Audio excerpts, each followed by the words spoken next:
이제 앞에서 우리가 뭘 배웠냐면 이 이제 저녁 매직 아워에 대해서 이제 배웠잖아요. 네. 근데 이제 제가 사진을 실제로 찍어 보니까 이게 저는 이제 그 맑은 날이나 그다음에 흐린 날, 또 비가 내리는 날, 그다음에 눈이 내리는 날에도 이 매직 아워의 효과는 그대로 다 적용이 되거든요. 그러니까 이제 처음에 암스테르담 왕궁에 갔을 때 겨울에 갔었는데 낮에 사진을 찍으니까 이 하늘이 온통 회색이어가지고 그냥 사진 참 마음에 안 들더라고요. 저는 이렇게 찍으니까. 그래서 어떡하나 하고 있다가 제가 저녁에 와서 다시 찍어야 되겠다. 매직 아워 때. 그때 다시 와서 찍으니까 이런 사진이 된 거죠. 그러니까 여러분들이 이제 정말 이렇게 좀 찍고 싶은 사진 그 같은 경우에는 이 낮에 찍으면 당연히 이렇게밖에 안 나오잖아요. 특히 흐린 날 같은 경우에는. 그러면 여러분들이 다시 가는 거죠. 근데 저녁에 이렇게 찍으니까 이렇게 나왔단 말이에요. 그죠? 사진이 전혀 다르게 나오죠. 그래서 여러분들이 정말 찍고 싶은 사진이 있으면, 그런 마음에 드는 장소가 있으면 다시 한번 가는 거죠. 그 미리 위치를 봐뒀다가. 네. 그렇게 하면 이제 되고. 자, 그 다음에 우리가 이제 이 밤의 빛을 이용해서 사진을 많이 찍습니다.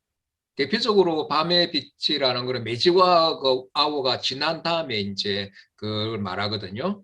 근데 이제 이 밤의 빛을 이용해서 찍으려면 이제 이 손에 들고 찍을 수는 없고 이 삼각대가 있어야 되고 그 다음에 삼각대가 있으니까 당연히 이제 30도 동안 노출을 줄 수 있다는 이야기죠.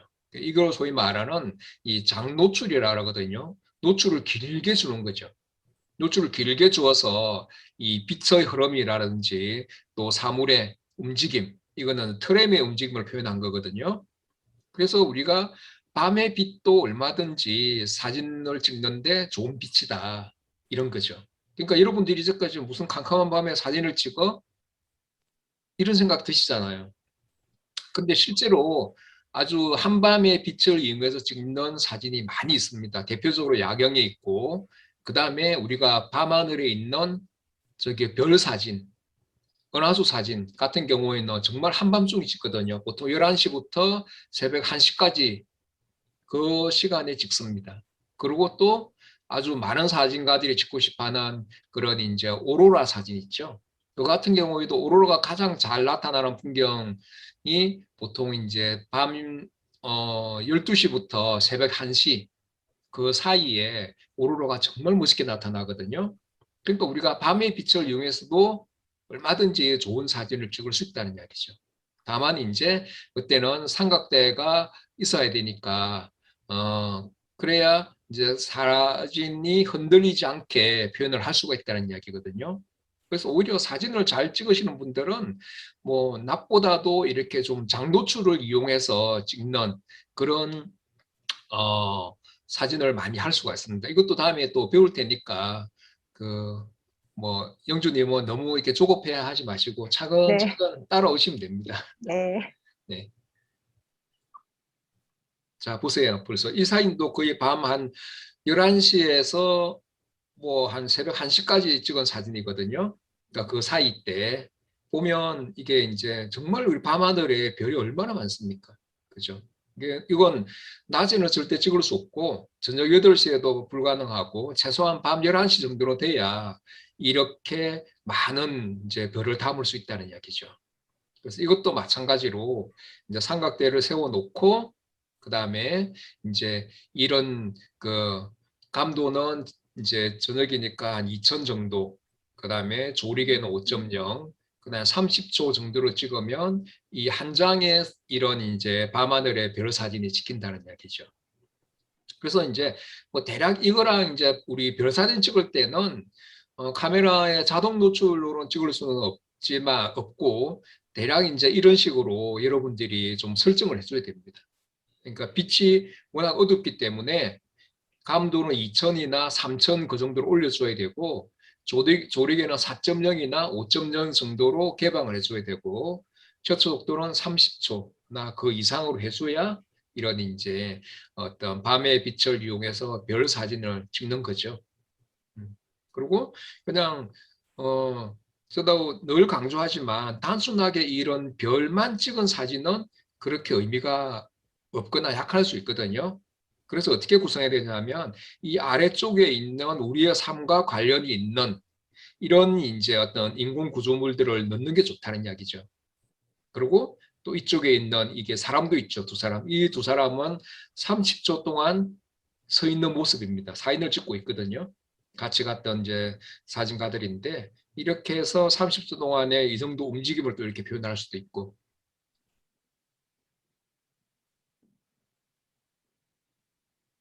이건 이제 저번에 우리 그 최동식 님이랑 최성수 저기 포함님이랑 또 이제 그 최성수님하고 같이 반딧불이 사진 찍으러 왔었거든요. 근데 이제 밤에도 보통 이런 식으로 반딧불이를 표현할 수 있다는 이야기죠. 이게 보이시죠? 이렇게 이 반딧불이 사진 괜찮지 않아요? 너무 예뻐요. 근데 이제 이 사진을 그때 이제 그 뭐 절 내가 이 보온사라는 이제 그 절이 있는 그런 곳인데 그 절에도 주고 하니까 또 서산시에서도 쓰겠다고 그래서 이제 그냥 쓰라고 그랬거든요.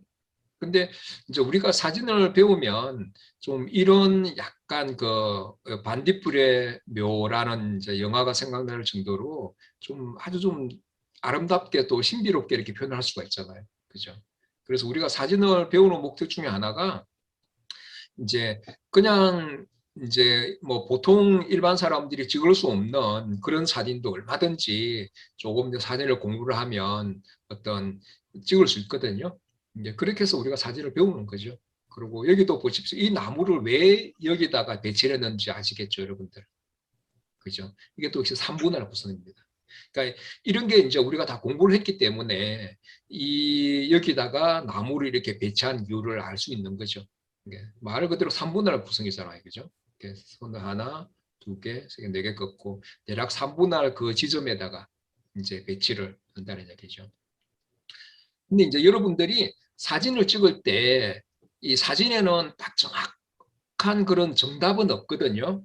왜 그러냐 하면 이제 우리가 보통 회화하고 그러니까 그림하고 사진하고 많이 비교를 하는데 그림 같은 경우에는 그 그리는 화가의 어떤 의도대로 얼마든지 대상을 지우거나 불필요한 걸 빼버릴 수도 있고 아예 안 집어넣을 수도 있잖아요. 그죠? 그리고 얼마든지 또 다르게 표현할 수도 있잖아요.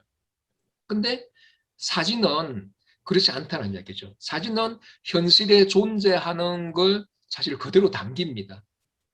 거기서 우리가 어떻게 하면 주 피사체를 더 드러내고 나머지 불필요한 부분들을 좀 이제 가려준다고 하지만 실제로 가려주는 개념은 아니죠. 어둡게 만들어서 드러나지 않게끔 만들어주는 거거든요. 그리고 내가 있는 걸 그대로 또 빼버릴 수도 없습니다. 또 없는 걸 집어넣을 수도 없거든요. 그러니까 사진은 특징이 있는 그대로를 재현하는 그러니까 이게 이제 사진의 장점 중에 하나거든요. 소위 말하는 어떤 실제성, 리얼리티가 장점인데 이걸 적극적으로 이용하는 것도 좋은 방법 중에 하나라는 이야기죠. 그래서 사실 사진 구성이 아주 어렵습니다. 제대로 잘하기가. 왜냐하면 사진은 저는 항상 의미 있는 피사체를 적절한 빛을 이용해서 단순하게, 간결하게 찍으라 그러거든요. 누구나 알 수 있잖아요. 여러분도 알고 계시잖아요. 그죠? 근데 이게 단순하게 찍고 싶어도 단순하게 못 찍는 경우가 훨씬 더 많습니다. 그러니까 아무리 의미 있는 대상들은 곳곳에 많이 있죠. 그리고 좋은 빛도 우리가 타이밍만 잘 맞추면 얼마든지 활용할 수 있거든요. 근데 단순하게 찍는 건 정말 어렵습니다. 왜냐하면 이 배경이라든지 주변 환경이 이렇게 이제 그 받쳐주지 않기 때문에 그만큼 간결하게 구성하기가 더 힘들다는 이야기죠. 사진을 찍을 때. 자, 그리고 이제 여러분들이 뭐 매직아웃 때 사진을 촬영하거나 아니면 야경 사진을 찍을 때 특히 이제 도시의 골목길이라든지 이런 풍경을 찍을 때 주의해야 될 점이 하나 있습니다. 그게 뭐냐 하면 이제 아주 밝은 이 불빛이라서 광원, 그러니까 밝은 가로등이라든지 전등이라든지 이런 이제 아주 밝은 불빛들 있죠. 이게 가장자리에 걸치게는 하지 말라는 이야기죠. 이게 우리가 이건 이제 심리와도 관계가 있는데 우리의 어떤 시지각은 밝은 곳과 어두운 곳이 동시에 있으면 어디로 시선이 먼저 가나요? 그죠? 당연히 밝은 곳으로 먼저 가잖아요. 그래서 이런 이제 가로등이라든지 밝은 횃불들 같은 경우에는 가능하면 안쪽으로 집어넣고 이 가장자리에 있으면 그걸 살짝 이제 카메라로 옮겨서 그 부분을 넣지 말라는 이야기죠. 그리고 예를 들어서 낮에 찍을 때도 마찬가지로 이쪽에 하늘 부분에 이렇게 하얀색 구름들이 요즘 구름 참 좋죠. 이 구름들을 여기나 이 부분에다가 배치를 하면 이쪽으로 시선이 분산돼 버리기 때문에 정작 주 대상 자체가 강조되지 않는다는 이야기죠.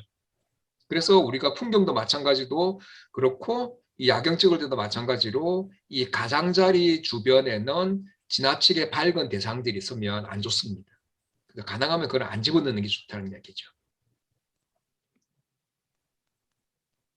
자, 그리고 이제 우리가 일반적으로 여러분들이 또 이제 사진을 찍으러 갈 때, 출사를 갈 때, 날씨가 흐리거나 비가 내리거나 눈이 내리면 좀 썩 사진 찍고 싶은 마음이 좀 안 생기죠. 좀 그렇지 않을까요? 영희님은 어떠세요? 비가 내리면 사진 찍고 싶은 생각이 내일 사진 출사가 있는데 갑자기 비가 내린다 이러면 분위기 있어서 좋던데요. 그럼요. 예.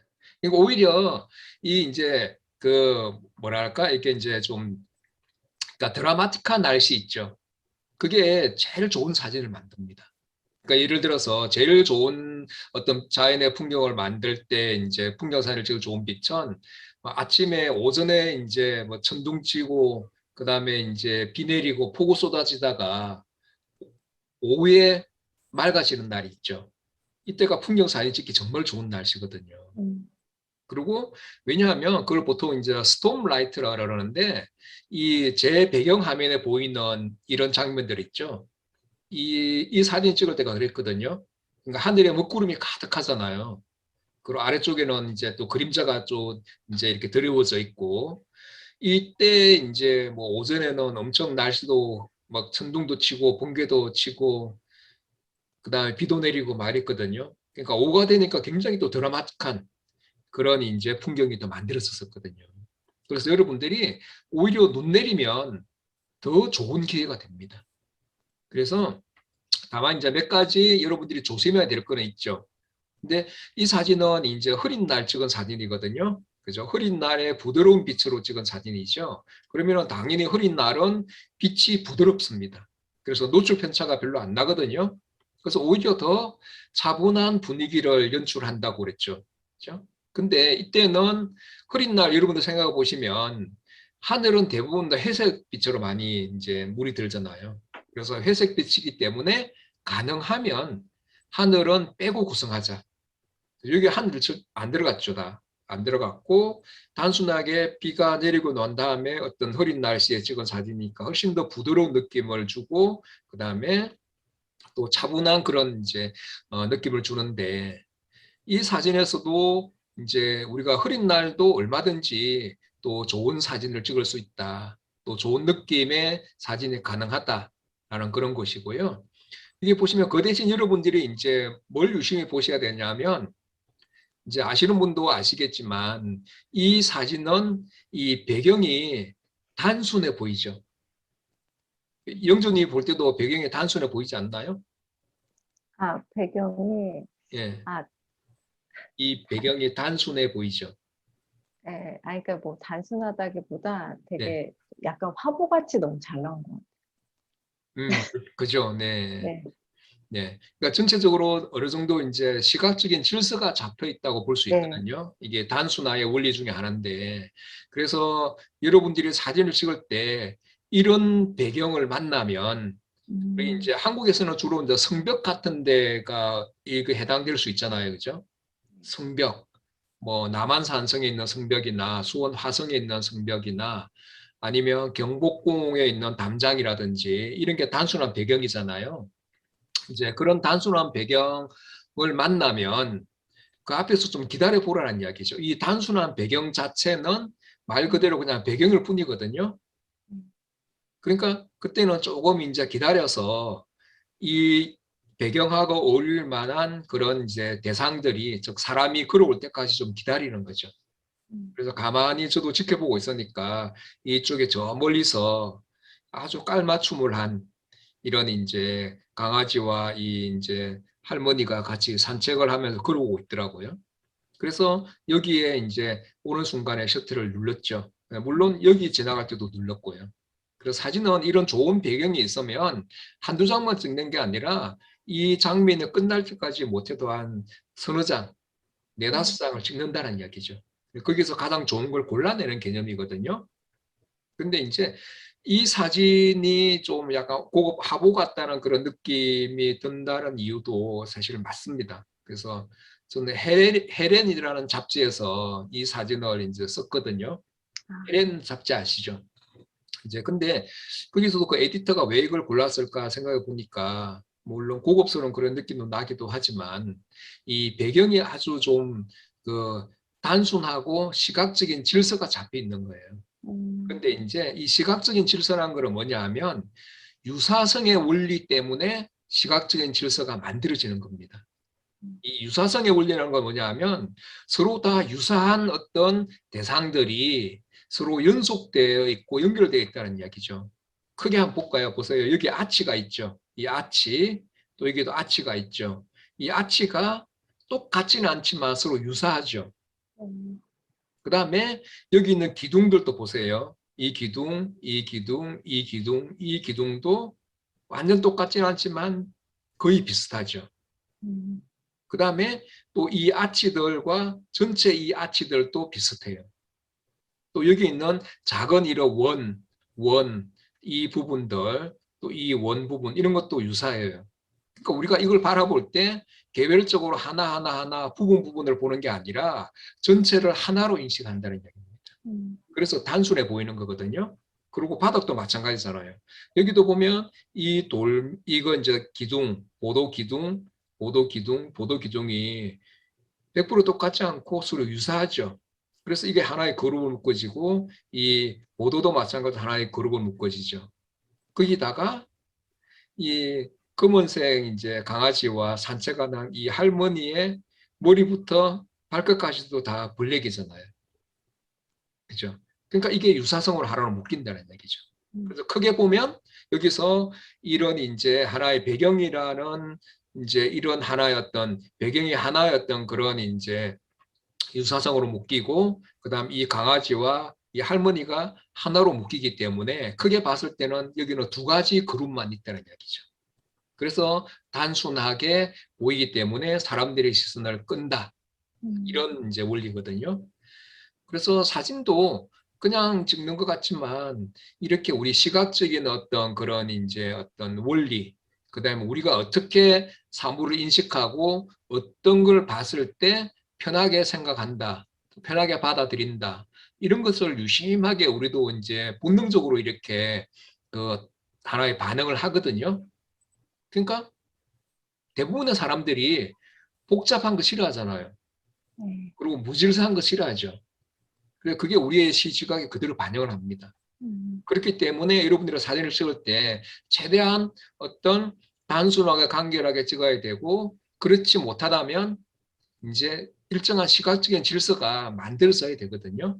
그 이제 그런 다음에 우리가 또 그 사진 구성할 때 그때 또 자세하게 배울 겁니다. 네. 자, 그 다음에 또 여러분들이 이제 비가 내리거나 흐린 날, 이럴 때는 또 사진 찍기 좋은 날 같은 경우에는 이 실외에서 실내로 들어오는 빛, 이걸 이용해 보라는 이야기죠. 이 같은 경우에는 이 바깥의 터널의 일종인데, 사람이 다니는 그런 터널의 일종인데, 이제 이쪽은 어둡죠. 빛이 안 들어오니까. 그 다음에 이쪽은 밝죠. 야외 쪽이니까. 그래서 분명하게 노출 편차가 있잖아요. 여기는 밝고 이쪽은 어둡고. 이런 명암의 차이에 의해서도 얼마든지 좋은 사진을 찍을 수가 있습니다. 그 다음에 또 이 사진에서 시선을 이쪽에서 이쪽으로 유도하는 것은 이 밝음에서 어둠에서 밝음으로 시선을 유도하고 있죠. 네. 그래서 우리가 사진을 잘 찍으려면 빛과 그림자를 잘 이용하라 그랬잖아요. 그죠? 그렇게 하면 되고, 그 다음에 또 중요한 게 하나 있습니다. 자, 여러분들이 사진에서 이 선의 역할도 중요하거든요. 이 선이라는 거는 물리적인 어떤 그런 이제 역할은 뭐냐면 하나의 지시의 기능을 합니다. 그러니까 여러분들이 이제 운전을 할 때 대부분 다 이 그 방향 이제 그 지시등, 그러니까 이정표를 보고 이렇게 운전을 하잖아요. 따라가잖아요. 네. 이게 지시의 기능을 한다는 이야기거든요. 그렇다면 이 프레임 안에 선이 있으면 우리의 시선은 그 선을 따라서 소실점으로 연결되거든요. 그러니까 이쪽에 있는 이 선 있죠. 이 선을 따라서 쭉 연결되고, 그다음 이쪽에 있는 선이 있죠. 이 바닥의 선을 통해서 이쪽으로 해서 연결되고, 그다음에 이 대각선 있죠. 이 선, 이런 지그재그 선도 이쪽 연결된다는 이야기죠. 그래서 이 주 피사체인 이 사람으로 어쨌든 시선을 모아주는 역할을 하는 게 선이라는 이야기죠. 근데 이걸 여러분들이 그래서 당분간은 사진을 찍을 때 프레임 안에 선이 있으면 선은 꼭 놓치지 마시고 여러분들이 사진을 찍을 때 이용을 하십시오. 직선도 좋고 가능하면 곡선도 좋죠. 그래서 선에 따라서 어떤 느낌이 또 다 달라진다는 것도 우리가 디자인적인 구성을 할 때 다음에도 공부를 할 거거든요. 그래서 당분간은 사진을 찍을 때 이 선이 있으면 내가 쭉 길을 가다가 선이 있다. 그러면 선을 적극적으로 이용하고 그 선의 어떤 소실점에 주 대상을 배치하는 그런 것도 참 좋거든요. 그래서 여러분들이 그렇게도 한번 공부를 해보시면 또 좋습니다.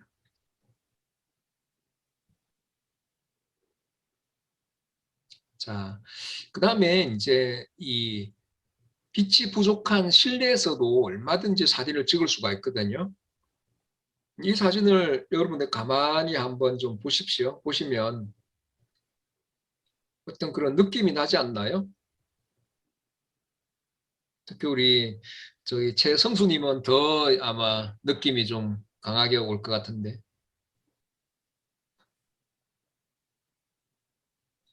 영주님은 그 종교 어떤 종교 믿으세요? 아, 종교요? 예. 저, 선생님, 저 종교가 없는데, 무교인데. 없어도 괜찮습니다. 뭐 네, 혹시 어떤 거 이제 믿으시나 이렇게 제가 네. 물어본 거고요. 네. 영희님은 어떤 종교 믿으세요? 저는 특별하게 정하진 않는데요. 그냥 절에 가면 좀 마음이 편한 편입니다. 네. 중도님은 어떤 종교를 믿으세요? 혹시? 저는 그냥 거리 음. 절, 아니야 교회? 괜찮습니다. 근데 이제 왜 물어봤냐면, 이제 이거 같은 경우에는 저는 이제 뭐 불교 쪽에 가깝긴 하지만, 이게 이제 유럽이나 이런 데 이스라엘 같은 데 가면 이쪽에 이제 그 성당이나 교회도 잘 가거든요. 거기에서도 사진을 아주 찍기 좋습니다. 왜냐하면 아까 얘기했지만 너무 이제 한낮에 빛이 뜨거울 때 우리가 야외에 돌아다니면 힘드니까 그때는 이제 교회나 성당, 미술관, 뭐 박물관 이런 데를 이제 가보라 그랬잖아요. 그런데 가면 특히 이제 이 유럽에 있는 오래된 성당이나 교회들 같은 경우에는 이 인공광보다는 야외에서 실내로 들어오는 그런 빛을 잘 활용해서 우리가 멋있는 사진을 찍을 수가 있거든요. 근데 이제 이건 이스라엘에 있는 예루살렘에 있는 성묘교회거든요. 근데 이 성묘교회에서 사진을 찍어 보니까 굉장히 좀 어떤 영적인 그런 기운이 있죠. 그래서 소위 말하는 영기라 그러거든요. 영적인 기운 같은 게 막 느껴지더라고요. 음, 왜 그러냐면 이 지역 같은 경우가 이 성묘교회가 세워진 이 자리가 예수님이 이제 십자가에 못 박혀서 돌아가신 그 골고다 언덕 있고, 그리고 바로 그 옆에 예수님의 그 시신을 이제 잠시 눕혀 놓았던 가매장했던 그런 이제 동굴이 있는 곳이거든요. 그 위에 전체 교회를 다 덮어서 지었어요.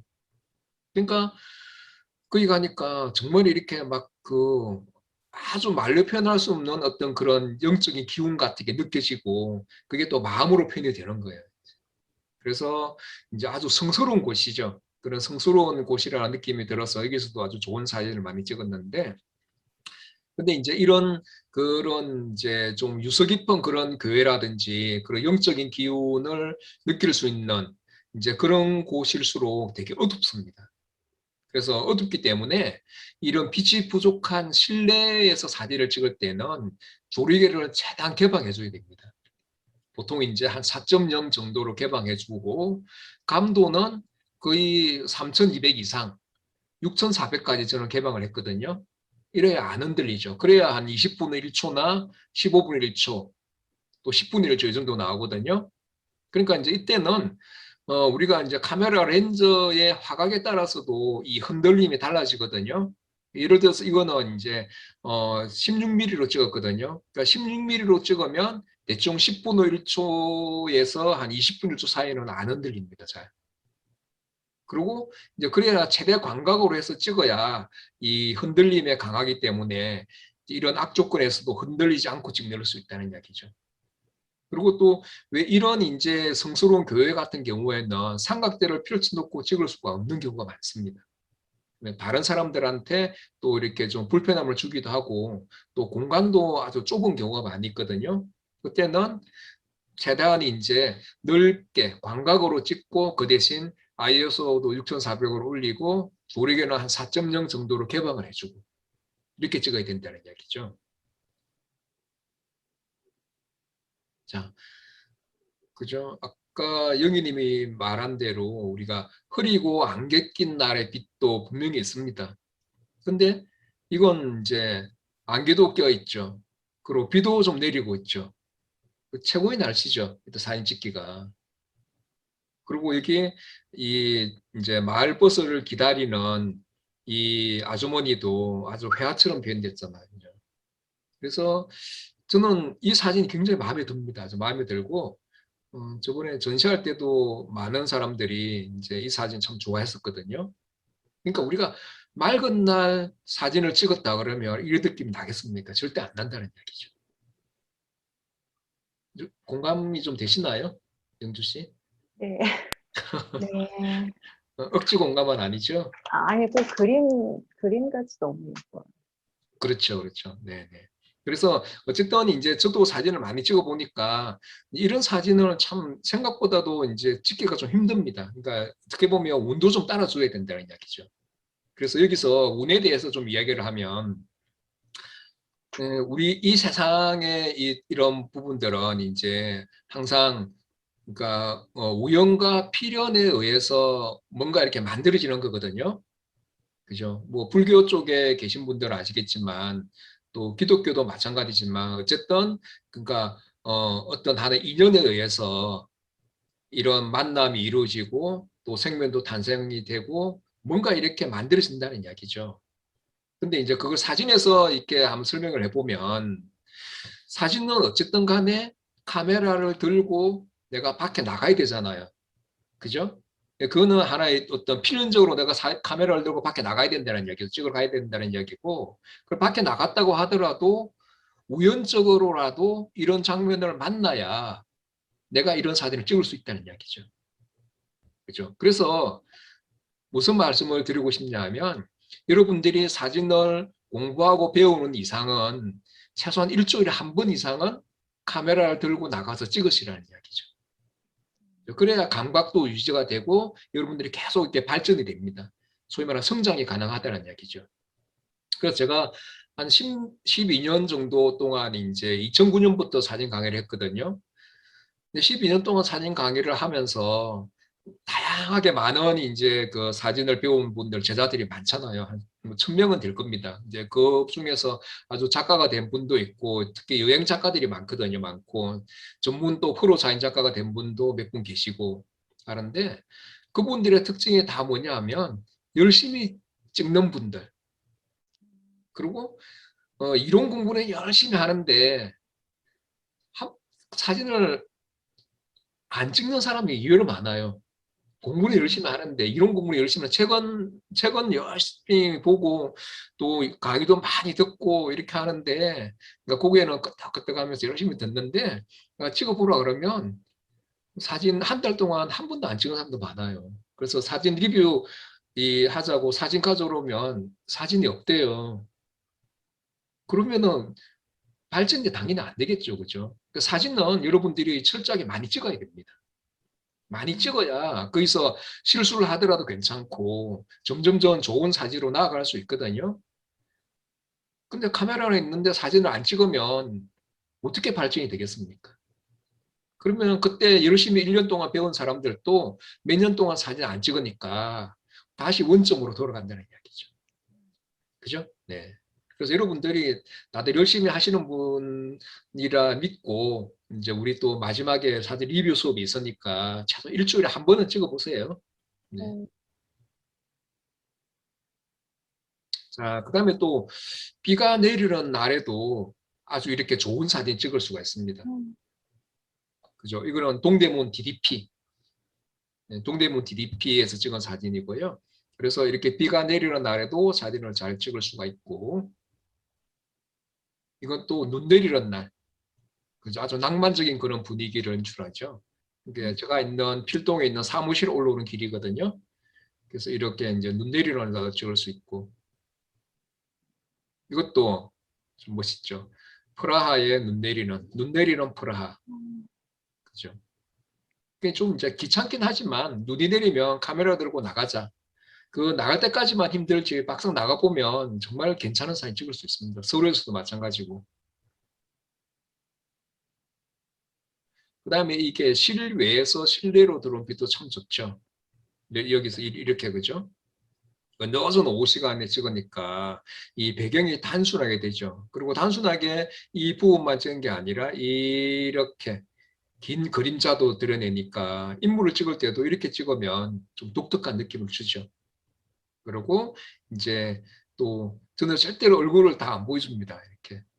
그죠? 좀 더 궁금하게 만들죠. 궁금하죠? 그 다음에 이제 카메라의 어떤 그 빛에 대해서, 빛의 방향에 대해서 이제 하고 거의 끝나가거든요. 순광은 말 그대로 카메라 뒤에서 정면으로 바라보는 그런 빛입니다.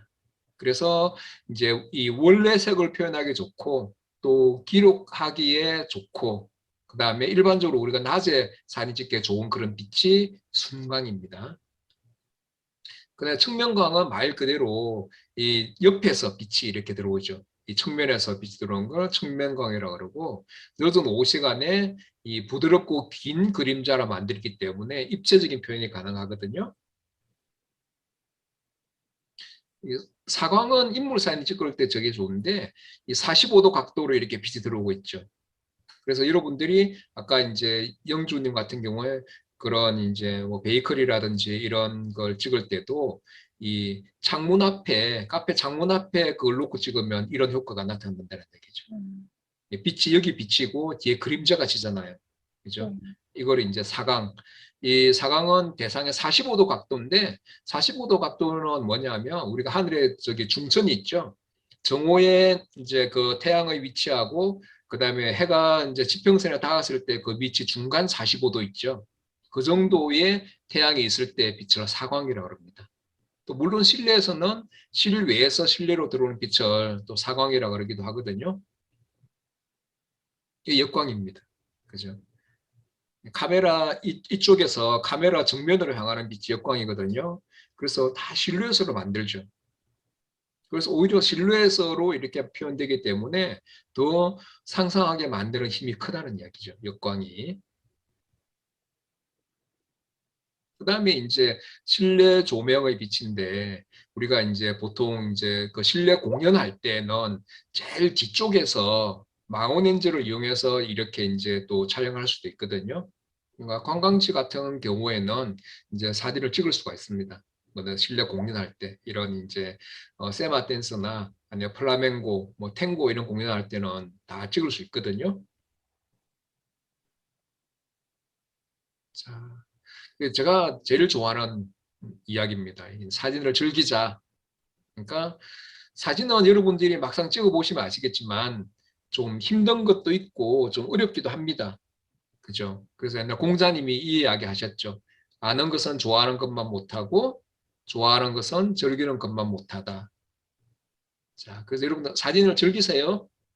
네. 즐기고, 그래서 여러분들이 이제 오늘 우리 이제 어떤 좋은 효과적인 표현을 위한 빛 탐구에 대해서 공부를 했으니까 이 내용을 가지고 여러분들이 최소한 일주일에 한 번 이상은 사진을 찍어 보십시오.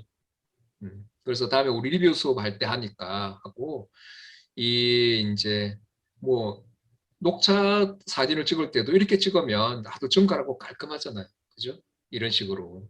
그래서 여러분들이 사진을 즐기면서 하면 또 에너지도 솟고 그다음에 참 재밌습니다. 재밌으면 지루하지 않잖아요.